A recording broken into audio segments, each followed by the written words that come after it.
Hey guys, it's Leanne. Welcome to my YouTube if you're new here. If you're not new, then of course, welcome back and thank you so much for returning to my channel to watch me again. Thank you. So yeah, today's Foundation Friday is on this foundation, which is the Maybelline Dream Radiant Liquid Foundation, and that's what I've currently got on my skin right now. So I think it looks pretty good, but obviously if you watch the tutorial, you'll find out a little bit more information about the product. So yeah, before we jump into this Foundation Friday, can I ask everyone to please subscribe and turn on the notification bell so you won't miss any uploads from me. And also please follow me on Instagram, which I will leave on screen.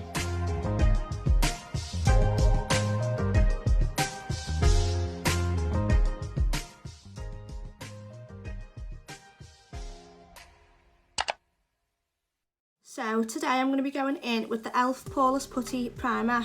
I'm just going to be applying this with fingers to a clean and moisturised face. So I'm just applying an even layer all over the skin. This is literally my second time using this primer. So I use this with a trusted foundation that I know works very well for pores. Today I'm going to be using it with a foundation that I've never tried. This is the Maybelline Dream Radiant Liquid Foundation. I suppose as much as it's a Foundation Friday and it's more about the foundation in this tutorial, it's also going to be a good chance to see if this also works well with different types of foundations. This foundation claims it makes is that it gives you glowy skin, it is a medium radiant coverage, moisturises the skin and gives a natural look, gives 12 hours of hydration, and it gives smooth and even looking skin.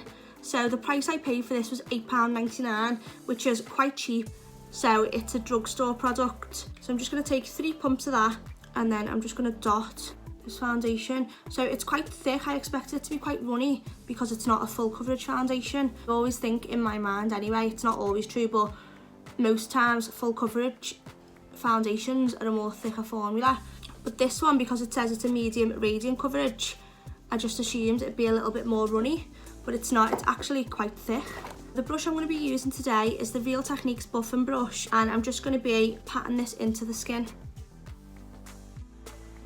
So the shade I'm using is Sand, which is the number 30. Now, my logic in choosing this colour was I'm the number 30 Sand in the Maybelline Superstay foundation. So I just guessed that the shades would be the same across the same brand.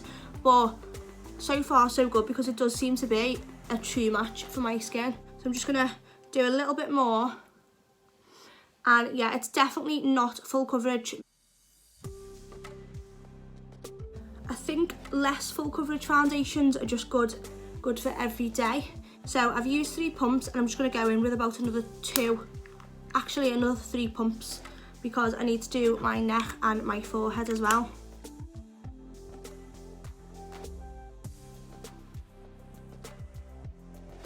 So this foundation straight away, it's not actually covering up the freckles on my nose. They're only very faint, but straight away I'm noticing I've put 2 layers over the nose and actually it's not really doing a good job at covering up these freckles. So maybe you really do need to like really build this foundation for it to be medium coverage.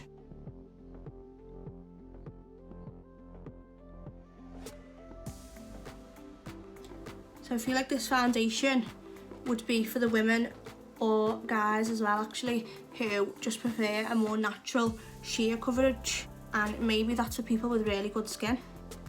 So maybe this foundation would be best suited to people who maybe don't have like acne scars or blemishes or freckles that they wish to cover up.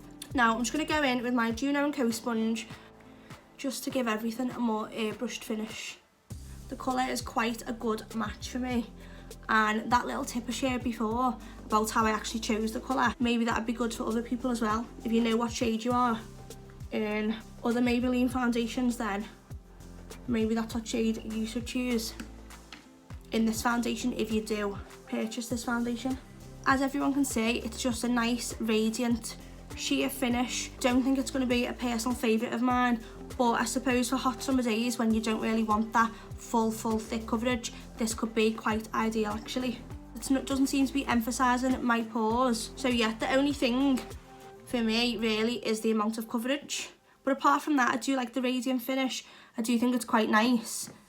But one downside to Maybelline is that they do test on animals, which I personally try and buy products that don't test on animals. So that's something to keep in mind and consider if you do plan on buying this product. It's not vegan, it's not cruelty free. So that's just a shame, and hopefully Maybelline can, you know, change that in future.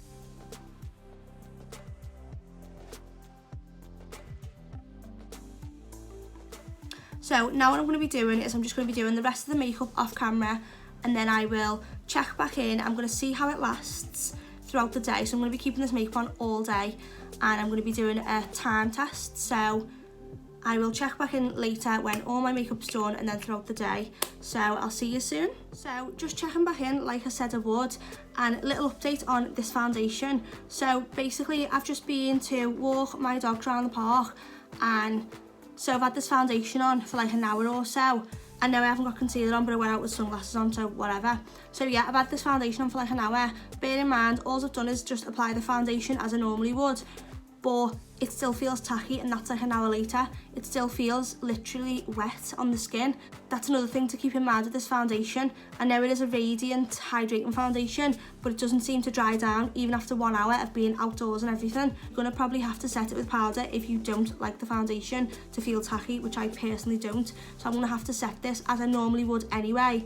But I know that if you're just using this foundation as your little everyday, you know, makeup routine, then it's probably not ideal to have to set the whole face with powder, which I'm gonna have to do.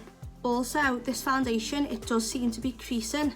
Well, not creasing, but sort of like settling into fine lines on the skin. So for example, I don't know if anyone can see that here, my little frown line here, it's kind of like it's setting into that crease line. So that's another thing to just be mindful of. Although I do think if I do set this foundation all over, then maybe that won't happen. So that's what I'm actually going to do now. I'm actually just going to take the Real Techniques buffing brush again, and I'm just going to pat the foundation over the skin again. And then I'm going to try setting this foundation now. So to set this foundation all over the skin, I'm going to be using my little powder puff, and I'm going to be taking the Coty Air Spun Loose Face Powder. This is in the shade Translucent. And I don't know if it's just me, but this powder has got such a strong smell. It's literally like such an overwhelming smell. So yeah, I'm just going to be taking my little powder puff, dipping it into the lid, and then I'm just going to be tapping off any excess like so. And then, oh god, it's so like flowery and powdery. Oh, this is a good tip anyway for making makeup last even longer. If you set the makeup all over, it will make the makeup last a lot longer and should stop the makeup from creasing, which is the whole reason in why I'm actually trying this technique today. But yeah, this is not something that I normally would do in my everyday makeup routine.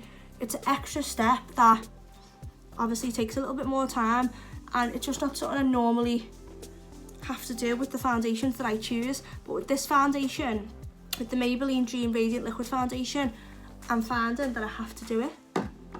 Adding a layer of powder over as well, over your foundation, will just give it a little tiny bit more extra coverage as well. That's a bonus too. By setting it with powder, especially with this foundation, because it's not full coverage, then you are actually, you know, giving yourself a little bit more coverage. So guys, this is the finished and completed look. I've had this makeup on my skin now for about 6 hours, I'd say. About 6 hours I've had this foundation on, and it does actually look really good. It seems to be showing up very nice on camera as well, and I did actually feel very confident because I've been out shopping today. I went shopping before, and the woman in the booths was like giving me a compliment on my makeup, so that's always a good thing, especially when this is not my normal type of foundation that I'd go for, as in it's not full coverage, which is what I normally love. So I'm quite impressed with this foundation, and in terms of would I recommend it, I definitely would, but obviously it has its limitations in the sense of it's not going to be covering up any acne scars or any spots or blemishes. Like as you can see here, I always suffer with spots here, and that's because I pick them as well, which I know I shouldn't, but I just do. It's so hard not to. So I'm always getting like little scarring here. So as you can see, it hasn't really done a good job of covering that up. At first, I found that it initially did, but as the day's gone on, even though I've set this with powder, as you've seen in this video, this still has came through. It's definitely got to be built up to medium coverage, but in terms of how the skin looks, I think it looks really nice and radiant and glowy, which is what it says it does. So it's a brilliant price point for £8.99, so it's definitely worth it.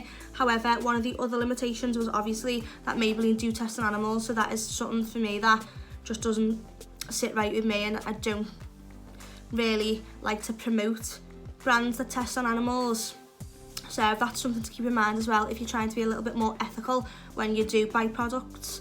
Thank you so much for watching, and I hope that it was informative and you can make more of an informed choice on whether you want to purchase this foundation or not. So yeah, thank you so much for watching, guys, and I'll see you in the next tutorial.